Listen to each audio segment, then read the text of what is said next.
One devoted father's desperate plea to help his young son, touching the hearts of millions. 15-year-old Max Uribe is battling a rare blood disorder and needs a stem cell transplant for life-saving surgery. I need your help to save my son. My son has a very rare blood disorder that, if it's not treated with a stem cell transplant in the next couple of months, will develop into MDS or AML. That video getting more than 25 million views, and Max's father, Juan, joins us now. Good morning, Juan. Thanks for coming on.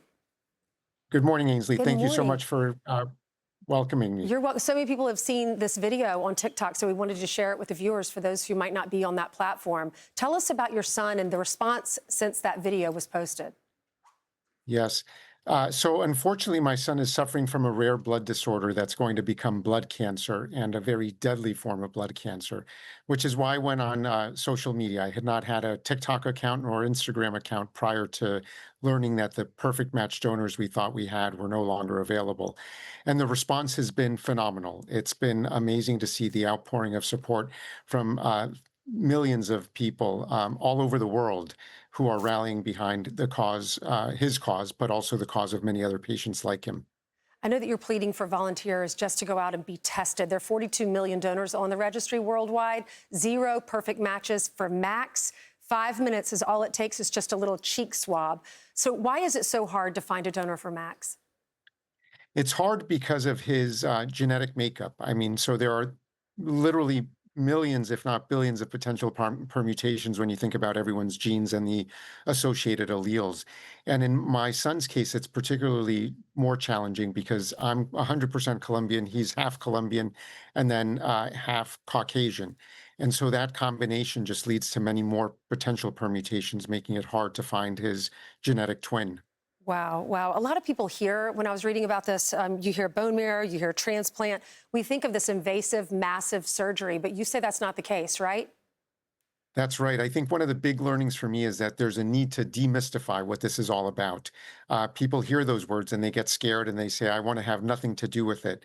And this is one of the simplest ways that you can actually save a life. Because from the donor perspective, the donation is, in 90% of the cases, simply a stem cell donation via peripheral blood. So it doesn't get any easier. And the reality is that only 1% of the people that end up registering in the stem cell registry end up ever getting called to donate. So there's no reason why you shouldn't get tested to see what your HLA type is and whether you could be a match for my son or many other patients out there. Yeah. Because if you do match, you literally save their life. You save their life. What is your message for people watching? Tell us about Max. Yes. I mean, Max has very few weeks left before he has to go to transplant. The disease continues to progress, and so he is scheduled for transplant in May. And so if we're going to find that perfect match donor, we have to find them in the next couple of weeks.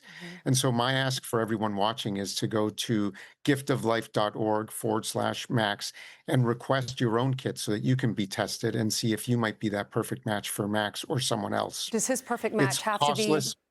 I'm sorry, does his match have to be Colombian and Caucasian mix? Not necessarily. I mean, our hypothesis is that that's where we may find them, but you hear so many stories of people that you would not have thought would have been a genetic match who end up being a genetic match. So my plea is that everyone listening should register, and everyone listening should also encourage all of their friends to register. We right now have a 20 million person gap in the bone marrow registry.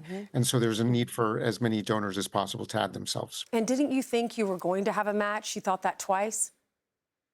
That's right. When we first learned in September of last year that my son was on a path to bone marrow failure, we were told that there were 2 perfect match donors available. But then when they were activated, i.e. they were called in order to come in and donate, we were told that they were not available. And so that's an important message for people that sign up, which is please go ahead and be prepared to go through with the actual donation. Okay. Well, thank you so much, Juan, for coming on. Everyone at home, say a prayer for Max that donor is found for him so that he can live a long life. Thank you, Juan. God bless you. For more information to join the stem cell registry, you can go to swabformax.com. I'm Steve Ducey. I'm Brian Kilmeade. And I'm Ainsley Earhart. And click here to subscribe to the Fox News YouTube page to catch our hottest interviews and most compelling analysis.